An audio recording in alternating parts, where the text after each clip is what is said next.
Hello everyone, welcome to CACPIS Academy. Today's date is 8th of April. Let's start with our today's newspaper analysis. If you all are interested in this prelims, you all be giving this prelims on 1st June tentatively. There is a fast track course for prelims. You can take admission with us. You can call in this number if you all are interested. It is just for rupees 6,499, where 50 days classes will be conducted around 1.5 to 2 hours every day, where the classes will be in its capsule format. There will be regular test series. You will be getting the smart books, that is our study materials, continuous MCQ discussions for prelims. You will be getting prelims pointers.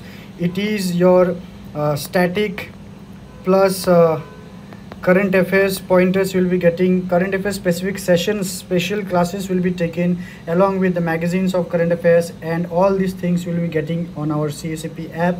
You can download it from our Play Store or the App Store.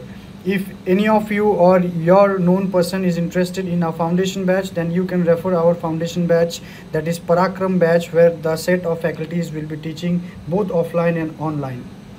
Alright, let's begin. So these are the listed topics that we will be discussing today. Let's look here.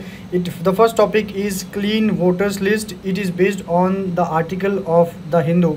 उसके बाद हम देखेंगे तमिलनाडु में जो NEET bill related जो issue चल रहा है, जो बातचीत चल रही है, उसके बारे में हम देखेंगे. फिर next one is custodial torture in India.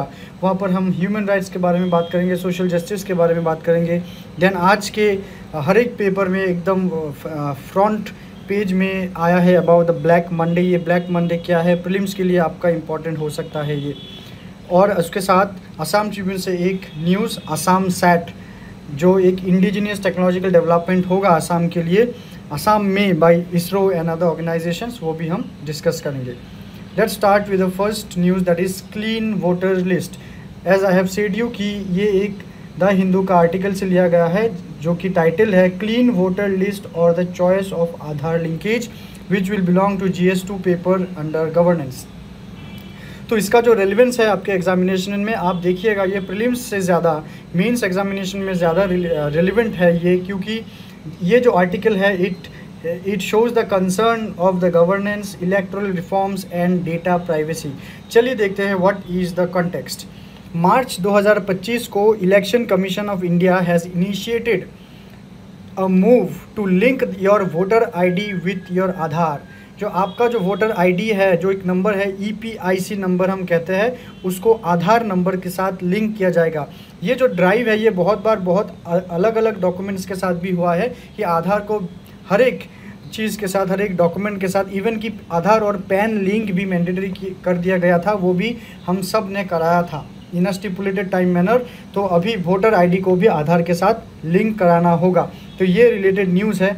तो क्यों, what is the purpose? Let's see what is the purpose of this particular agenda. First point here listed is to ensure clean and duplicated voter list. कि ये India में बहुत ये common है, जैसे कि रिसेंटली महाराष्ट्र में भी ये हो चुका है कि जो नाम वोटर लिस्ट में इलेक्टोरल रोल में नहीं रहना चाहिए वो नाम भी अपीयर करता है. सो डुप्लीकेटेड नाम भी देखा जाता है. इवन ये भी देखा गया है कि एक ही इंसान का नाम अलग अलग कंस्टिट्यूएंसीज़ में इलेक्शन कमीशन के द्वारा ये भी रजिस्टर्ड है. तो और कुछ बोगस वोटिंग भी होता है. बोगस वोटिंग मतलब फेक वोटिंग. तो उन सब को टैकल करने के लिए ये चीज़ किया जा रहा है.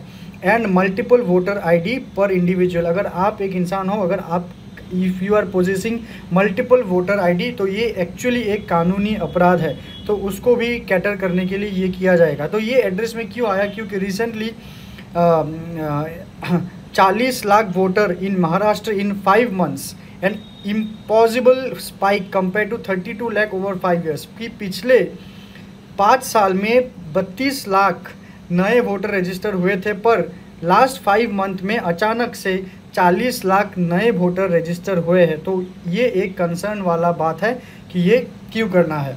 तो हम चैलेंजेस ज़रूर डिस्कस करेंगे, पर उसके पहले हम थोड़ा से आधार के बारे में बात कर लें, क्योंकि अभी जो है हमारा प्रीलिम्स नज़दीक आ रहा है. तो अगर हम आधार वोटर ID डिस्कस कर रहे हैं तो वो रिलेटेड क्या क्वेश्चंस आ सकते हैं. जैसे कि आधार के बारे में हम क्या जानते हैं कि आधार जो है ये एक यूनिक आइडेंटिटी नंबर है विच कंसिस्ट ऑफ 12 डिजिट. ये प्रीलिम्स के लिए इंपॉर्टेंट हो सकता है कि आपके आधार में कितने डिजिट है.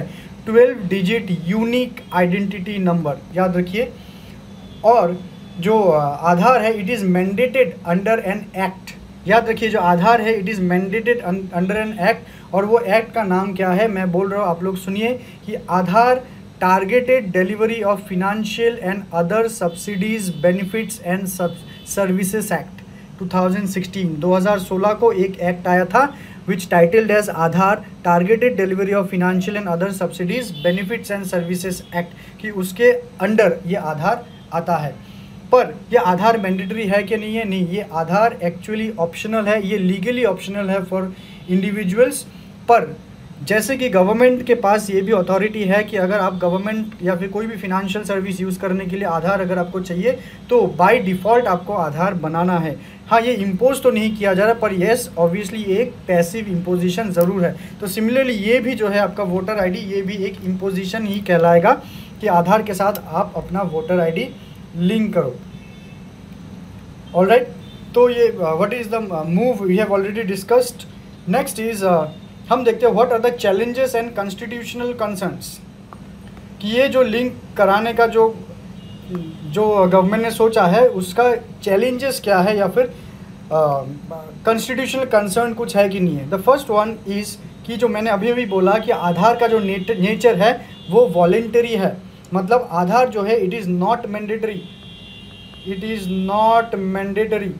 ऑलराइट, पर linking it for voter eligibility it actually risk the infringing of individual right, कि अगर ये मैंडेटरी कर दिया जाए कि EPIC और आधार को अगर मैंडेटरी लिंक करना है तो देयर इज़ अ कंसर्न कि यहाँ पर इंडिविजुअल जो राइट है या फिर जो यूनिवर्सल एडल्ट सफरेज है उसमें एक इन्फ्रिंजिंग मैटर हो सकता है, क्योंकि everything will be open to the institute.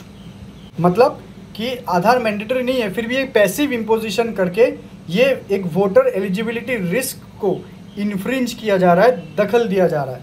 Alright, next is your privacy and surveillance risk, कि you have your fundamental right to privacy, right, we have our fundamental right that is right to privacy, तो उसको भी breach किया जाएगा। ये एक potential risk है या फिर चैलेंज है कि यहाँ पर आपत्ति लोग कर रहे हैं कि it will breach the right to privacy by potential for state surveillance, कि आप हमेशा क्या करोगे, ये एक स्टेट सर्विलेंस के अंदर ये रह जाएगा। सो ये एक चैलेंज बनता है। नेक्स्ट इज एक्सक्लूजन एरर, मतलब कि मान लीजिए कि आधार जो हम बनाते हैं इसमें भी कभी कभी बहुत सारे मिसमैच भी रहते हैं, बहुत सारे एनोमलीज भी रहते हैं। उसके साथ अभी भी देखा जाए कि बहुत लोग अभी भी अपने आप को आधार के साथ एनरोल नहीं किए हैं। तो अगर ये मैंडेटरी किया जाए कि वोटर आईडी और आधार मैंडेटरी लिंक किया जाएगा, तो अगर ये लिंक ना किया जाए तो जो वोटर ऑलरेडी रजिस्टर्ड है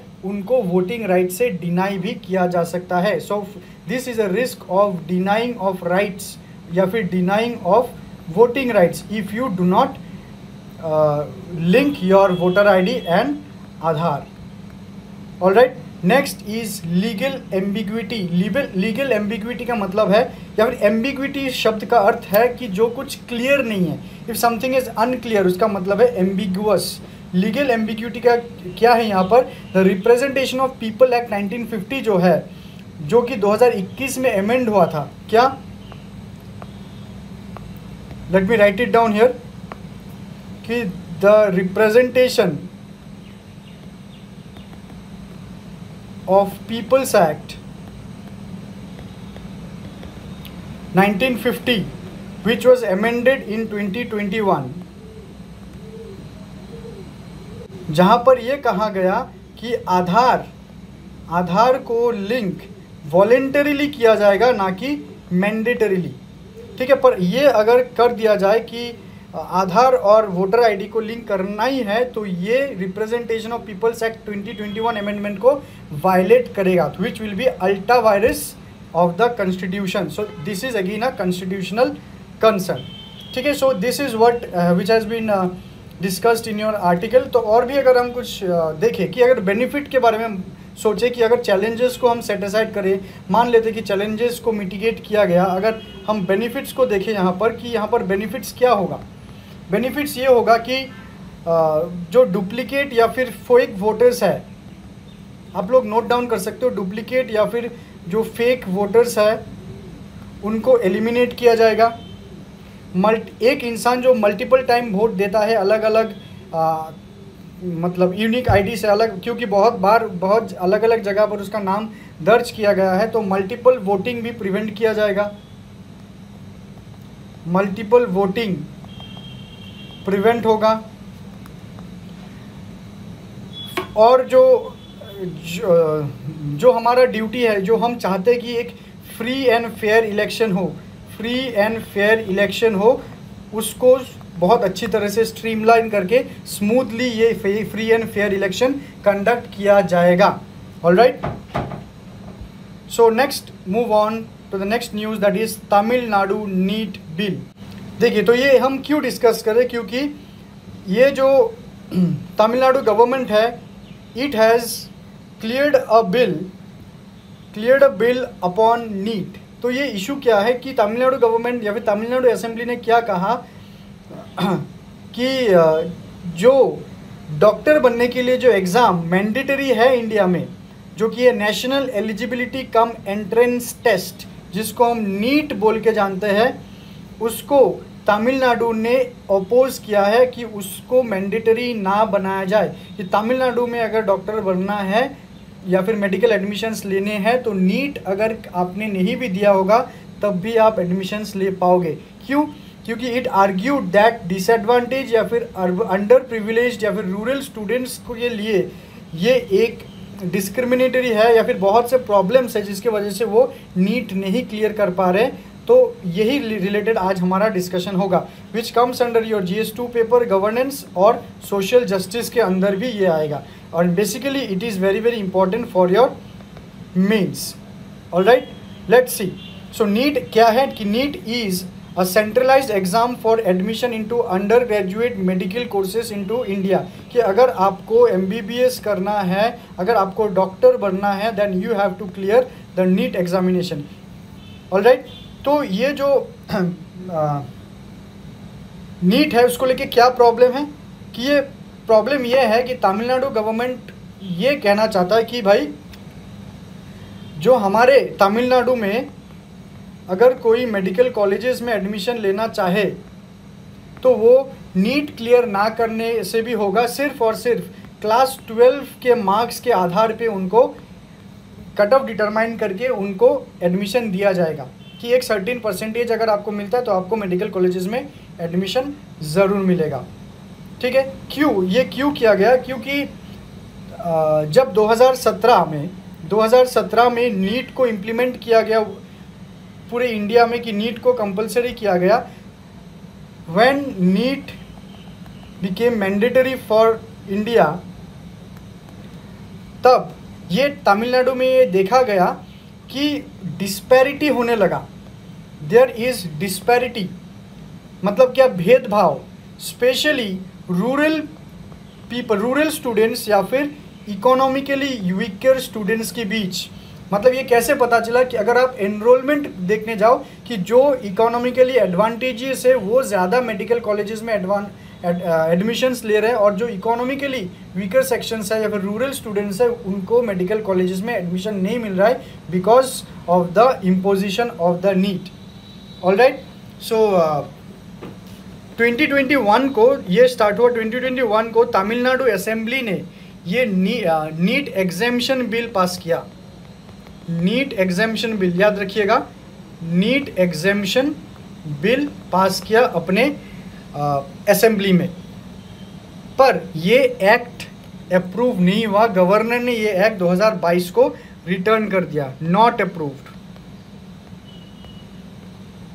alright, so let's discuss about the key features of the bill. So what is the key features of the bill? पहला की, it seeks permanent exemption for Tamil Nadu from NEET, कि तमिलनाडु के लिए पूरे नीट को exempt कर दिया जाए कि नीट मैंडेटरी नहीं है for taking admissions in Tamil Nadu medical colleges for under graduate medical and dental admissions. And it also proposes कि क्लास 12 के मार्क्स के आधार पे एडमिशन्स दिए जाएंगे। There is a very important committee जिसका नाम है जस्टिस A.K. राजन कमिटी। ये प्रीलिम्स में पूछा जा सकता है कि justice A.K. Rajan committee is associated with which of the following. तो ऑब्वियसली ये नीट रिलेटेड कमिटी है। तो इन्होंने क्या रिपोर्ट दिया? इन्होंने रिपोर्ट दिया कि नीट के वजह से डिसप्रोपोर्शनेटली ये फेवर करता है अर्बन स्टूडेंट्स को, जो शहर में रहते हैं, शहर के बच्चे को वो ज़्यादा फेवर करते हैं रूरल बच्चों के तुलना में। उसके साथ एफ्लुएंट स्टूडेंट्स जो है, मतलब जो एडवांटेजेस स्टूडेंट्स है, जो जिनके पास पैसा है और जो कोचिंग इंस्टीट्यूट्स के प्रोडक्ट है, बड़े बड़े कोचिंग इंस्टीट्यूट से जो आते हैं, उनको ही ज़्यादा क्या मिलता है? सीट दिया गया है, सीट मिलता है, मतलब नीट उन्होंने क्लियर किया है। ठीक है, अभी ऑब्वियसली ये मेरिट के आधार पर ज़रूर होता है, पर बिकॉज वो जो स्टूडेंट्स है, जो एफ्लुएंट स्टूडेंट्स है, उनके पास पैसा है एकदम हैवी कोचिंग लेने के लिए, अलग अलग शहर में जाके बड़े बड़े इंस्टीट्यूट से कोचिंग लेने के लिए, और जो गांव के जो स्टूडेंट्स है वो कोचिंग नहीं ले पाते, उसके वजह से वो नीट में थोड़े से भी मार्क्स के लिए वो पीछे रह जाते, इसलिए उनको एडमिशन्स नहीं मिलता है, specially in the government colleges. अभी आप प्राइवेट कॉलेजेस के बारे में बात करेंगे तो वो तो अलग ही मैटर है कि अगर आपको गवर्नमेंट कॉलेज में पढ़ने के लिए 5 लाख चाहिए 5 साल में, तो आपको 5 साल में एक प्राइवेट कॉलेज में पढ़ने के लिए चाहिए होगा 50 लाख। तो इसी के वजह से, इसी डिस्पैरिटी को कम करने की वजह से ये नीट बिल तमिलनाडु पास करना चाहता है। It aims to protect students from marginalised and rural background to promote equitable access. तो ये है actually the whole NEET story in Tamil Nadu. Alright, so अभी भी क्या है? अभी भी बिल टेबल्ड है और अभी भी ये पास नहीं हुआ है। It is the current situation कि अभी भी ये पास नहीं हुआ है, याद रखिएगा। तो अभी से अगर आप न्यूज़पेपर पढ़ते हो, तमिलनाडु रिलेटेड न्यूज़ पढ़ते हो, ज़रूर आपको अभी समझ में आएगा। ऑलराइट, अभी नेक्स्ट हम देखते हैं कि ये बिल अगर पास हो जाए, अगर ये एक्ट बन जाए, तो क्या एडवांटेज हो सकता है, क्या डिसएडवांटेज हो सकता है। So let's see some pros and cons of this bill. Pros तो पता है कि obviously it will promote social justice, कि रूरल और अर्बन डिवाइड जो है, डिस्पैरिटी है, उसको कम करेगा। Regional diversity in medical admissions, की रूरल एरियाज में से भी स्टूडेंट्स आएंगे, एफ्लुएंट स्टूडेंट्स, अर्बन स्टूडेंट्स भी एडमिशन्स लेंगे। It support students from government schools, rural areas and state board backgrounds, कि जो छोटे मोटे स्कूल से पढ़ाई जिसने किया है उनको भी ये मौका मिलेगा। And it reduces dependence on private coaching, कि डॉक्टर बनने के लिए, नीट क्लियर करने के लिए जो आज के डेट में जो प्राइवेट कोचिंग में लोग डिपेंडेंट हो गए हैं, तो उसमें डिपेंडेंसी कम होगा। और कॉन्स क्या हो सकता है? It risk of compromising national standards in medical education. तो इट इज़ एलिज दैट अगर ये हो जाए कि अगर स्टूडेंट्स को नॉलेज ठीक से ना मिले, अगर सिर्फ और सिर्फ 12वीं कक्षा के आधार पे अगर एडमिशन्स दिया जाए, तो नॉलेज रिलेटेड कॉम्प्रोमाइज़ हो सकता है, which is a risk in medical standards. This could lead to fragmentation of admission process. मतलब क्या, जो एडमिशन प्रोसेस होगा ये फ्रेगमेंटेड हो जाएगा, क्योंकि कोई एक स्टूडेंट नीट क्लियर करके एडमिशन लेगा, कोई स्टूडेंट्स नीट क्लियर ना करके एडमिशन लेगा। सो ये अगर होगा, ये नीट वाला होगा, ये नीट वाला, या फिर ये बिना नीट वाला, तो क्राइटेरिया क्या रखा जाएगा इसके लिए? तो क्राइटेरिया, ये नीट क्लियर करके एग्जामिनेशन दे रहा है, ये नीट ना क्लियर करके एडमिशन दे रहा है। So the admission process will be fragmented. That is a major challenge and it may also face constitutional and legal challenges. Alright, जैसे कि आप देखते हो कि अगर मैं एक केस के बारे में बात करूँ, the CMC Christian medical college versus the union of India in 2020, उस केस में सुप्रीम कोर्ट ने अपहेल्ड किया है नीट को, कि नीट को मैंडेटरी रखा जाए। ऑलराइट, तो अगर ये होता है तो कॉन्स्टिट्यूशनल या फिर लीगल चैलेंजेस मतलब आएगा ही, संभावना नहीं आएगा ही। ऑलराइट, सो ये आप याद रखिए, which is important for main specially. Now there was a very beautiful article again in the Hindu, जिसको टाइटल दिया गया how the police view custodial torture in India. तो हम अभी डिस्कस करेंगे about the custodial torture in India. Custodial torture का मतलब क्या है कि पुलिस किसी को अरेस्ट करके पुलिस अपने कस्टडी में लेके गया है, फिर पुलिस कस्टडी में जो पुलिस टॉर्चर करता है उसको कस्टोडियल टॉर्चर कहा जाता है। ठीक है, तो again it is very important क्योंकि ये सोशल जस्टिस या फिर ह्यूमन राइट्स को लेकर बात ज़रूर करेगा। Again it is important topic for your main syllabus. So ये जो न्यूज़ है आज पेपर में क्यों आया है, क्योंकि recently the status of policing in India report publish हुआ है बाय लोकनीति एंड CSDS। ये CSDS क्या है? It is the centre for study of developing society, Delhi based. It is the centre for the study of developing societies, CSDS। ठीक है, उन्होंने एक report publish किया है in collaboration with the common cause highlights an entrenched culture of custodial violence in India. कि India में देखा गया है कि there is a highlighted issue of custodial violence in India, जो कि इंडिया के बाहर और मेजर डेवलप्ड कंट्रीज़ में ये चीज़ उतना आसान नहीं है जो इंडिया में ये आसानी से किया जाता है। अगर आपको पुलिस अगर ले जाए, it is very sure that police आपको टॉर्चर या फिर मारेगा। थर्ड डिग्री जो बोला जाता है ना, जिसे colloquially known as third degree. Alright, तो ये इंडिया में बहुत आसान है आज के डेट में पुलिस के लिए, उसी के लिए एक रिपोर्ट पब्लिश हुआ है। इट रिवील्स डिस्टर्बिंग ट्रेंड, बहुत ही ख़राब रिपोर्ट या ख़राब नंबर्स है with the police force regarding attitude toward torture and coercive interrogation technique. Alright, कि आज के डेट में जब इंडिया में स्मार्ट पुलिस या फिर स्मार्ट पुलिसिंग के बारे में हम बात करें, जहाँ पर police must be a facilitator and a friend of people, वहाँ पर लोग बाग इन्हीं सब चीज़ों के लिए पुलिस से बहुत ज़्यादा ही डरते हैं। Not only the criminals but also the common people. तो लेट्स सी कि what are the findings of this report. First is normalization of violence. तो नॉर्मलाइजेशन ऑफ वायलेंस में क्या है, यहाँ पर कुछ डेटा है I would like to bring in front of you.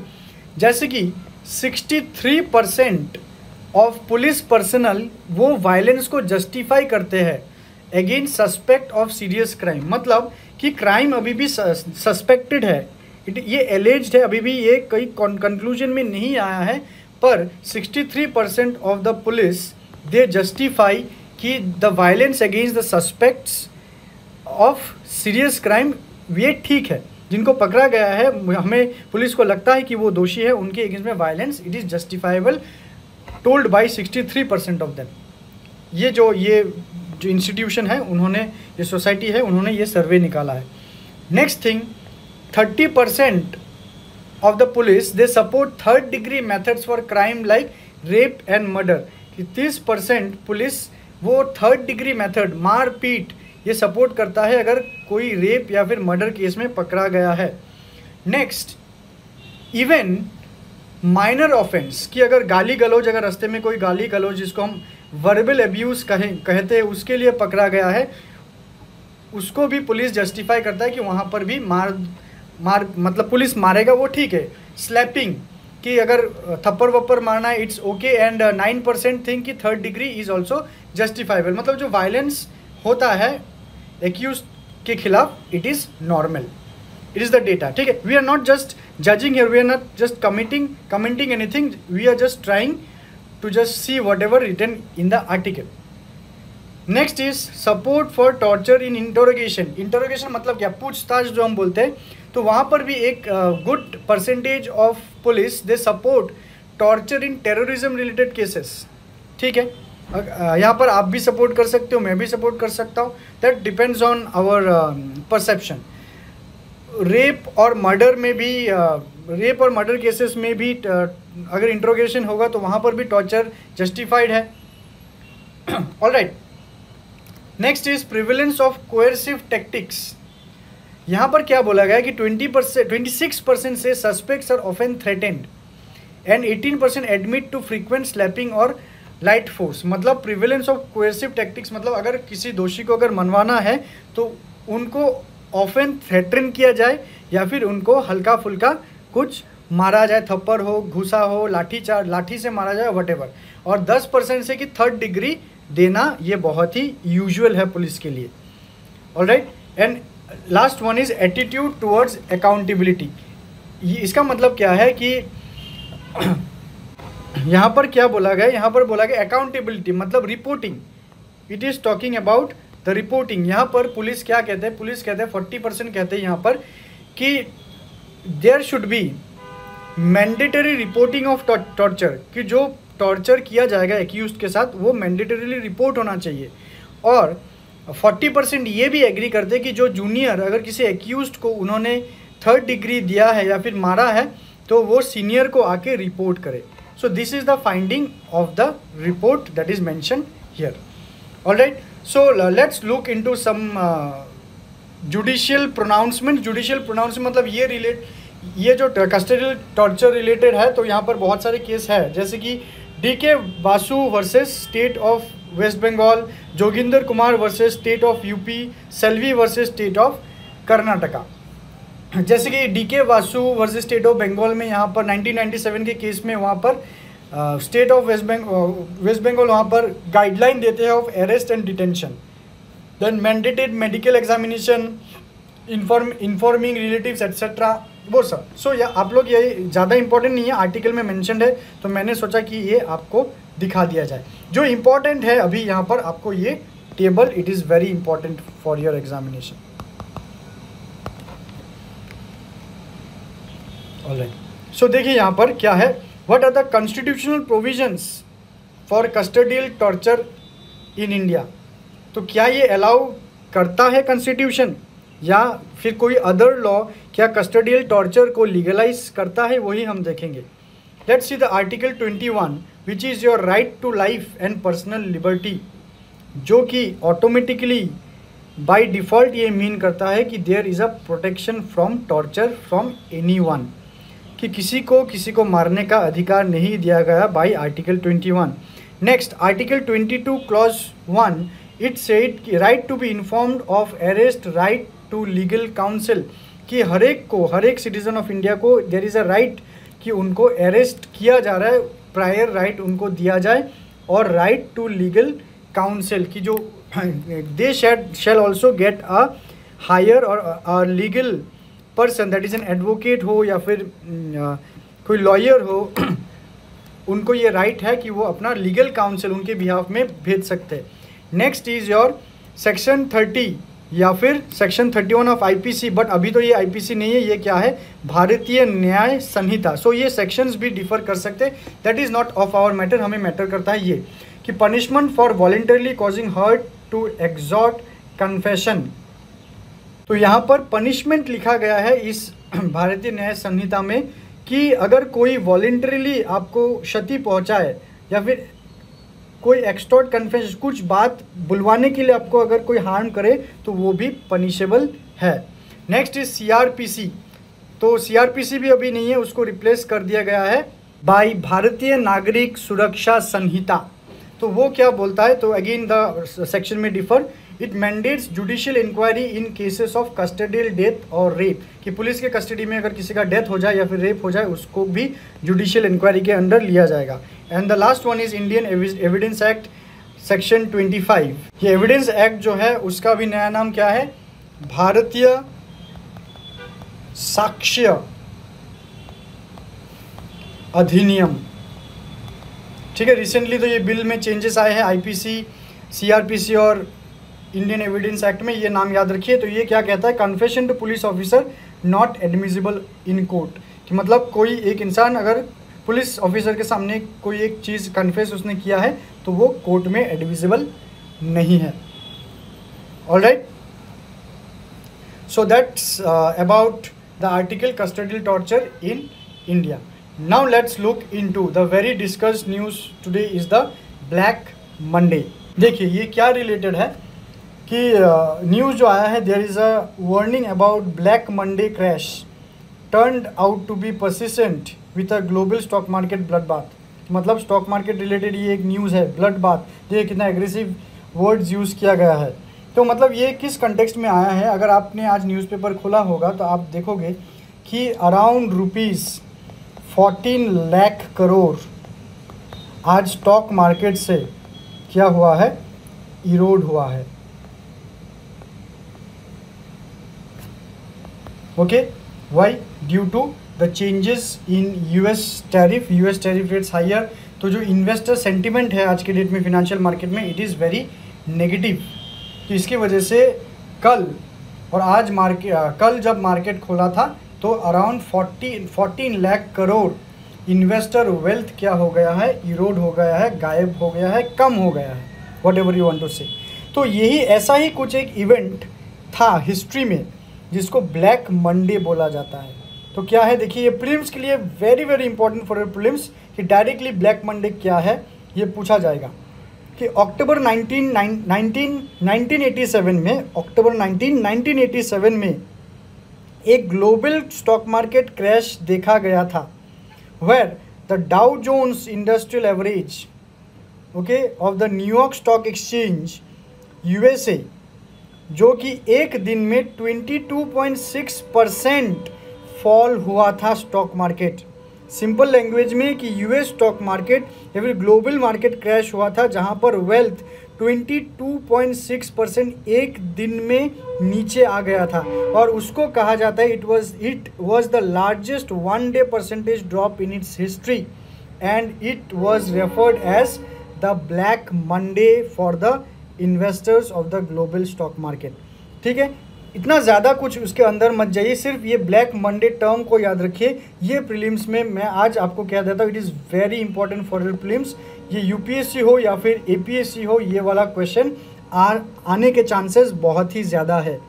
Alright, तो ऐसे ही कुछ और फिनेंशियल मार्केट टॉपिक्स यहाँ पर ले आया हूँ मैं, और लेट्स डिस्कस दिस थिंग्स। जैसे कि the first one is your dark pool.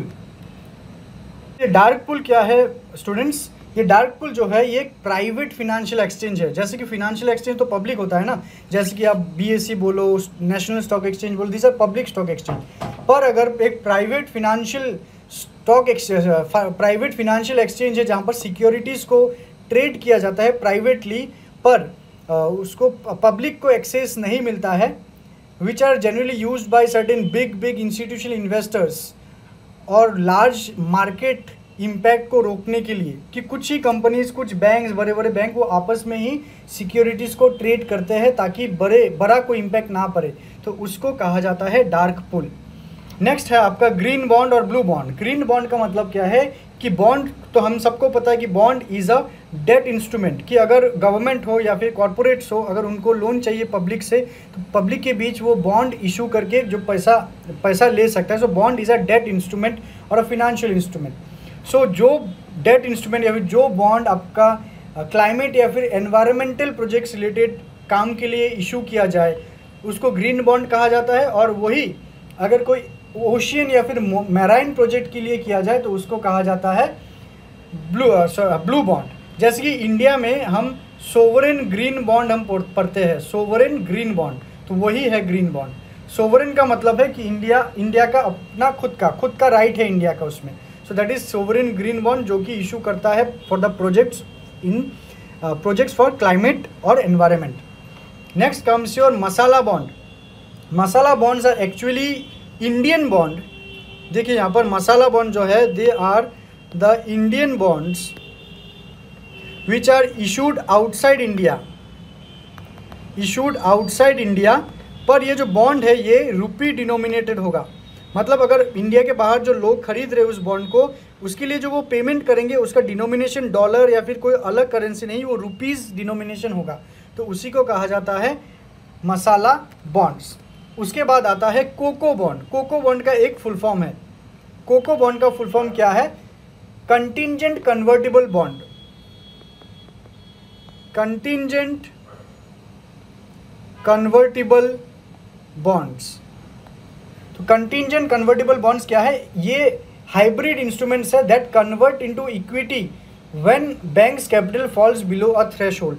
मतलब अगर एक बैंक, उन्होंने अपना कैपिटल रेज किया है बॉन्ड में, तो बॉन्ड तो डेट है, लोगों को रिटर्न करके देना होगा, पर अगर जो बॉन्ड से आया हुआ पैसा वो ऑपरेशंस के वजह से अगर कम हो जाए, वो पैसा वो रिटर्न नहीं कर पाएंगे शायद फ्यूचर में, तब एक ऑप्शन दिया जाता है उस बॉन्ड को कि भाई let's make the bond into equity. तो इक्विटी क्या है? इक्विटी तो ओनरशिप देता है, बॉन्ड ओनरशिप नहीं देता है, बॉन्ड इंटरेस्ट देता है, पर इक्विटी प्रॉफिट देगा फ्यूचर में। तो इक्विटी जो है वो मालिकाना अधिकार देगा और बॉन्ड होल्डर जो है वो थर्ड पार्टी है, तो थर्ड पार्टी को पैसा रिटर्न करके देना होता है। पर अगर रिटर्न करके ना दे पाए, ऐसा कोई कंटिजेंसी आ जाए, तो बैंक्स वही बॉन्ड को कन्वर्ट करके इक्विटी शेयर हिसाब से दे देगा। तो उसी टाइप को बॉन्ड को कहा जाता है कंटिजेंट कन्वर्टेबल बॉन्ड्स, मतलब कन्वर्ट कर दिया गया है। उसके बाद आपका जो टॉपिक है वो है शैडो बैंकिंग सिस्टम। ये शैडो बैंकिंग सिस्टम क्या है? देखिए, कोई नेगेटिव टर्म ऐसा कुछ नहीं है। They are actually the financial intermediaries जो बैंकों की तरह काम करता है, जैसे कि NBFCs, non banking financial corporations, कि जो बैंकिंग ऑपरेशंस तो करता है पर वो बैंक नहीं है। जैसे कि वो डिपॉजिट्स तो लेता है पर वो डिमांड डिपॉजिट्स एक्सेप्ट नहीं करेगा, वो जस्ट टाइम डिपॉजिट्स लेगा और लोन वो ग्रांट करेगा, which is outside the regular banking. तो बैंकों की तरह वो काम करता है पर बैंक नहीं है, उसको कहा जाता है shadow banking system. Next comes your negative interest rate policy. Negative interest rate policy मतलब यहाँ पर क्या किया गया है, अगर नॉर्मली कोई एक बैंक अगर किसी को लोन दे तो बैंक चार्ज इंटरेस्ट कि तुम हमसे लोन लो और तुम हमें इंटरेस्ट पेमेंट करो। पर कभी कभी इकोनॉमी को बूस्ट करने के लिए या फिर लेंडिंग को, देखिए कितना इंटरेस्टिंग है, लेंडिंग को अगर स्टिमुलेट करना है कि लोगों को अगर बोलना है कि ज़्यादा से ज़्यादा लोन दो, तब बैंक्स लोन के बदले इंटरेस्ट लेने के वजह वो उल्टा लोगों को इंटरेस्ट देगा कि तुम हमसे 1 करोड़ रुपया लोन लो, उसके बदले में 1 लाख और इंटरेस्ट लो, पर लोन हमसे लो। तो क्यों? क्योंकि ये इकोनॉमी को स्टिमुलेट करेगा, इकोनॉमिक ग्रोथ बूस्ट करेगा। तो उसी को कहा जाता है negative interest rate policy. Next है operation twist of RBI, reserve bank of India का ऑपरेशन ट्विस्ट। यहाँ पर क्या होता है कि देखिए, अभी सिक्योरिटीज़ जो है, गवर्नमेंट सिक्योरिटीज़ जो है वो लॉन्ग टर्म सिक्योरिटीज़ भी है, शॉर्ट टर्म सिक्योरिटीज़ भी है। तो आरबीआई अगर simultaneous buying and selling of long term and short term securities respectively करे, मतलब लॉन्ग टर्म सिक्योरिटीज़ को अगर आरबीआई बाई करे मार्केट से और शॉर्ट टर्म सिक्योरिटीज़ मार्केट में सेल करे, उस ऑपरेशन को कहा जाता है ऑपरेशन ट्विस्ट। क्यों? क्योंकि अगर long term securities government by करेगा तो मतलब आरबीआई, तो आरबीआई लॉन्ग टर्म के लिए पैसा मार्केट में देगा, और शॉर्ट टर्म सिक्योरिटीज़ अगर आरबीआई सेल करेगा तो शॉर्ट टर्म के लिए इन्फ्लेशन कंट्रोल करने के लिए ये पैसा एब्जॉर्ब कर लेगा। Alright, so this is known as operation twist, और generally it is use to manage the bond yield. ठीक है, बॉन्ड यील्ड बोल के एक चीज़ है, ये कभी मैं एक अलग से एक वीडियो बना के बॉन्ड यील्ड के बारे में डिटेल में आप लोगों को समझाऊंगा। Alright, next is your regulatory sandbox. ये भी आरबीआई के द्वारा एक प्रोजेक्ट या फिर it is a kind of a technique. तो ये रेगुलेटरी सैंडबॉक्स क्या है? ये रेगुलेटरी सैंडबॉक्स है एक कंट्रोल्ड एनवायरनमेंट में जब कोई फिनेंशियल टेक्नोलॉजी, मतलब fintech, finance and technology related innovation को टेस्ट किया जाए फिनेंशियल मार्केट में, बाय सेबी हो या फिर बाय आरबीआई हो, उसको कहा जाता है regulatory sandbox. And we are here in the last part of our CNA, that is Assam sat, मतलब असम सैटेलाइट। देखिए यहाँ पर जो क्या हुआ है कि recently ISRO chairman V Narayanan, उन्होंने वो इंडिया में असम में उन्होंने विजिट किया है and had a meeting with Chief Minister Himanta Biswa Sharma, and he said कि his organization मतलब ISRO will support Assam vision to have its own satellite, कि असम अपना खुद का सैटेलाइट एक लॉन्च करना चाहता है, उसमें इसरो कोलैबोरेट या फिर हेल्प करेगा। ठीक है, तो ऑब्जेक्टिव क्या है? To launch a dedicated state level satellite for Assam in collaboration with ISRO in space, मतलब India national space promotion and authorisation centre and department of space government of India. तो असम अपना सैटेलाइट क्यों लॉन्च करना चाहता है? क्योंकि सोशियो इकोनॉमिक स्कीम्स को launch monitor evaluate करने के लिए, ये रियल टाइम डेटा के लिए असम अपना खुद का सैटेलाइट लॉन्च करना चाहता है। तो it will enhance it's capacities in agricultural monitoring, कि असम में एग्रीकल्चर को मॉनिटर करने के लिए अपना सैटेलाइट अगर हो तो ये असम को डिपेंडेंट होना नहीं होगा किसी दूसरे सैटेलाइट के ऊपर। Disaster management, Assam is very prone to floods, तो उसको मैनेज करने के लिए वो लाभदायक होगा। इंफ्रास्ट्रक्चर डेवलपमेंट, बॉर्डर मैनेजमेंट और specially the law enforcement operations को मैनेज करने के लिए ये असम का इंडिजीनियस सैटेलाइट बहुत ही कार्यकारी ज़रूर होगा। तो it also becomes a very important topic for our mains कि डायरेक्टली असम अपना अगर इंडिजीनियस सैटेलाइट एक लॉन्च करे तो क्या क्या बेनिफिट्स होंगे। You will just list down all this topics. I hope this analysis is clear to you. अगर आपको कुछ पूछना है आप कमेंट सेक्शन में ज़रूर पूछिए। तो आपके लिए यहाँ पर प्रीलिम्स के लिए कुछ MCQs यहाँ पर हैं। There are 4 MCQs in today's session. अच्छे से इसको पढ़िए। Regarding your science and tech के कुछ क्वेश्चंस है और एक इलेक्शन कमीशंस के ऊपर एक क्वेश्चन है, उसको ज़रूर आप आंसर करके कमेंट सेक्शन में लिखिए। And if you people are interested in our study materials, you can just get our smart books and call in this number. Thank you so much. We will be meeting in the next session. Till then, all the best. Take care.